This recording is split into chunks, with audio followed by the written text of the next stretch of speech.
అనామిక అయితే కళ్యాణ మండపంలో ఉన్న తన వాళ్ళకి ఫోన్ చేసి కనుక్కుంటూ ఉంటుంది. అవునా, అలా జరిగిందా అని చెప్పి ఫోన్ పెట్టేసి, నీకో విషయం తెలుసా, పెళ్లి పందిట్లో పెద్ద కురుక్షేత్రమే జరిగిందంట, నీకు తెలుసా అనేది అంటూ ఉంటుంది. అలా అనగానే అప్పు అయితే అలా చూస్తూ ఉంటుంది.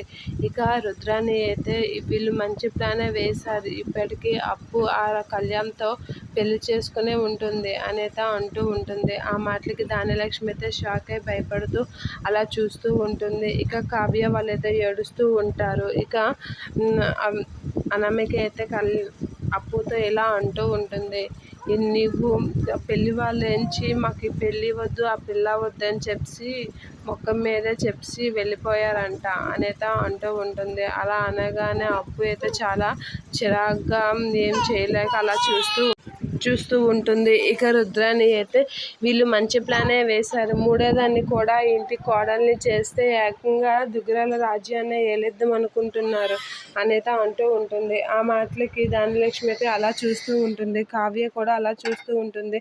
అలా రుద్రాని అయితే నాన్న మాటలు అంటూ ఉంటుంది కనకం వాళ్ళని. అలా అన్న వాళ్ళకి స్టాప్ ఇట్ అని ఒకసారిగా కళ్యాణ్ అనేసరికి అందరూ షాక్ అయ్యి అలా కళ్యాణ్ కాసి అయితే చూస్తూ ఉంటారు. కళ్యాణ్ ఎక్కడుంటే మరి అప్పు ఎక్కడికి వెళ్ళింది, అవి ఏమైంది అని అయితే చూస్తూ షాక్ అవుతూ అలా చూస్తూ ఉంటారు కళ్యాణ్ కాసి అందరూ.